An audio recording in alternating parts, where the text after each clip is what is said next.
आखिर ओली सरकारले कुलमानलाई हटाएरै छाडे। नेपाल विद्युत प्राधिकरणका कार्यकारी निर्देशक कुलमान घिसिङलाई ओली सरकारले बर्खास्त गरेको छ। आज सिंहदरबारमा बसेको मन्त्री परिषद बैठकले घिसिङलाई पदबाट बर्खास्त गर्ने निर्णय गरेको हो। उनको ठाउँमा सरकारले हितेन्द्र देव साक्यलाई नियुक्त गर्ने निर्णय समेत गरेको छ।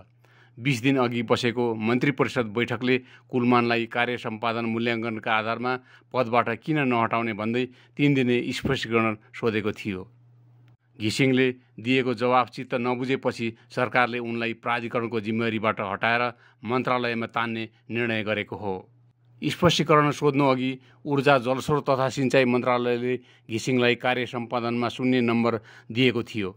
आफ्नो कार्य सम्पादन मूल्याङ्कन समयमै पेश नगरेको भन्दै मन्त्रालयले उनलाई 0 नम्बर दिएको दाबी गरेको छ। जबकि गत पुसको अन्तिम साता कुलमानले मन्त्रालयलाई 98.99% अङ्क दाबी गरी मूल्याङ्कनका लागि मुख्य कार्य सम्पादन सूचकाङ्क समेटिएको विवरण पेश गरेका थिए।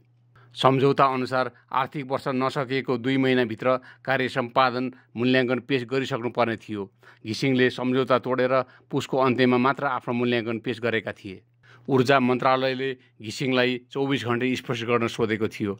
त्यसअघि सरकारलाई थाहै नदिई घिसिङले भारतबाट नेपाल आयात हुने विद्युतमा महसुल दर बढाएका थिए।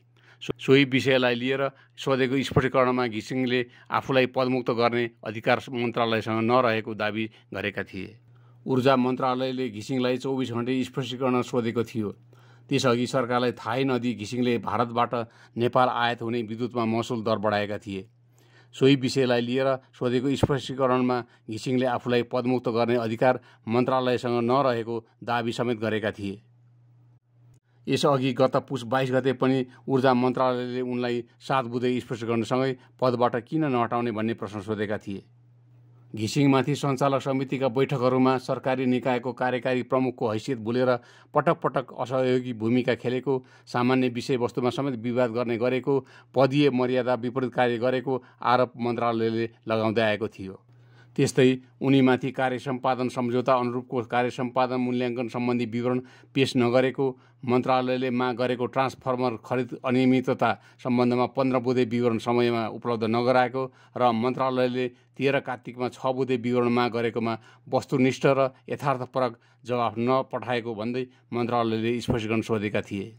डेडिकेटेड फिडर र ट्रङ्क लाइन महसुल विवाद समाधान गर्न मन्त्री परिषदको निर्देशन बमोजिम गठन भएको प्राविधिक जाँच समितिलाई सहयोग उपलब्ध गराउने एजेन्डामा नोट अफ डिसेन्ट लेखेको आरोप पनि सरकारले उनीमाथि लगाएको थियो। स्पष्टीकरणको जवाफ दिँदै घिसिङले आफूलाई हटाएर देखाउन चुनौती दिएका थिए। त्यसयता घिसिङ र मन्त्री दीपक खड्का बीचको सम्बन्धमा तनाव आएको थियो। पछिल्लो समय सरकारलाई थाहै नदिई भारतबाट नेपाल आयात हुने विद्युतको महसुल दर बढाउन सहमति दिएको आरोप घिसिङमाथि छ। प्राधिकरणको कार्यकारी निर्देशकको रूपमा यो घिसिङको दोस्रो कार्यकाल थियो। उनलाई तत्कालीन सरकारले 2078 सालको साउन 27 गते दोस्रो पटक प्राधिकरणको कार्यकारी निर्देशक नियुक्त गरेको थियो। त्यसअघि 2073 सालको भदौमा उनी पहिलोपल्ट प्राधिकरणको कार्यकारी निर्देशक बनेका थिए।